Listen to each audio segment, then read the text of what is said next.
పిచ్చివాడా, లోకమంతా ఈ శరీరంతో జీవించి సుఖించాలని తాపత్రయపడుతుంటే మరణించిన తర్వాత ఏమవుతారనే విచారం నీకెందుకు?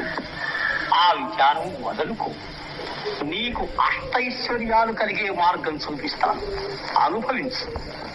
వద్దు స్వామి, అవన్నీ అనుభవించి క్షణికములని క్షుద్రములని తెలుసుకున్నాను. వాటిపై నాకు వాంఛలేదు. నన్ను బాధిస్తున్న ప్రశ్న ఒక్కటి: మనం ఎక్కడి నుంచి పుడుతున్నాం, ఎక్కడికి పోతున్నాం? ఈ సందేశం నివారించాను. ఈ రహస్యం తెలుసుకోవటానికి దేవతలకే సాధ్యం కాలేది, మానవులకు సాధ్యమవుతుందా? మీ వంటి మహానుభావులే సాధ్యం కాదంటే మాకు దిక్కెవరు స్వామి? మేము ఈ దుఃఖభాజనమైన సంసారంలో కృషించి జనన మరణ ప్రవాహంలో కొట్టుకుపోవలసిందేనా? మానవుడికి తరుణోపాయం లేదా స్వామి? లేకే నాయనా, ఉంది. ఈ శరీరం విద్యలు రెంటితోనూ పుట్టింది. సంసార యాత్రకు మోక్షయాత్రకు ఇదే సాధనం. అవిద్యచే మోహితులమై కనిపించే ఈ జగత్తు సత్యము నిత్యము అనుకొని దుఃఖభాజనులమై సావు పుట్టుకలకు మరిసారిలో తిరుగుతున్నాం. ఇదంతా అనిత్యమని, ఈ నాటకానికంతటికీ కారణమైన మహా చైతన్యం వేరే ఉందని, అది నిత్యము సత్యమని తెలుసుకొని ఆ ఆత్మానుభవం పొందాలి. అదే జీవిత పరమార్థం. ఆ ఆత్మానుభవం నాకెట్లా కలుగుతుంది స్వామి? భక్తి మార్గంతో కొందరు, జ్ఞాన మార్గంతో కొందరు సాధించారు.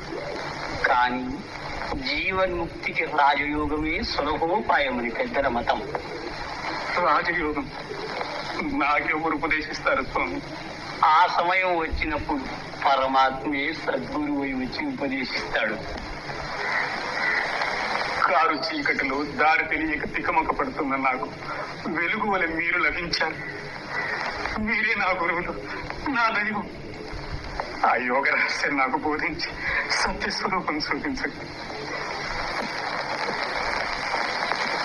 అతి గుప్తమైన ఆత్మ విద్యను నీకు బోధిస్తున్నాను, సావధానుడమై విను. రసాన్ని కట్టేస్తే కాని స్వర్ణం కానట్టు మనస్సును కట్టివేస్తే కాని సత్యము కనిపించదు. మనస్సే మన బంధానికి మోక్షానికి కారణం. మనస్సును స్వాధీనము చేసుకుంటే మనకు స్వాధీనము కానిదే లేదు. ఆ సాధనే యోగం అంటారు. సాంగ యోగాన్ని క్రమంగా సాధించి చిత్తవృత్తుల నడచి సమాధి స్థిరుడమైనప్పుడు నీ మనస్సుకు అనంత శక్తి కలుగుతుంది. అప్పుడు నీవు చేయలేని కార్యమే ఉండదు. నిన్నింతవరకు తన చేత చిక్కించుకొని ఆడించే ప్రకృతి నీ స్వాధీనమవుతుంది. మోక్షం అంటే అదేనా స్వామి? కాదు నాయన, అది మోక్షానికి మొదటి మెట్టు. ఆ అనంత శక్తి ప్రలోభానికి మోసపోక సుస్థిర చిత్తుడవై ధ్యానిస్తే స్వయం ప్రకాశము, సచ్చిదానందమయము, శాశ్వతమునైన స్వస్వరూపానుభవం కేవల జ్ఞాన రూపంగా నీవు అనుభవిస్తావు. తత్వమసి అంటే అది. అప్పుడు నువ్వు నేను ఒకటి. అది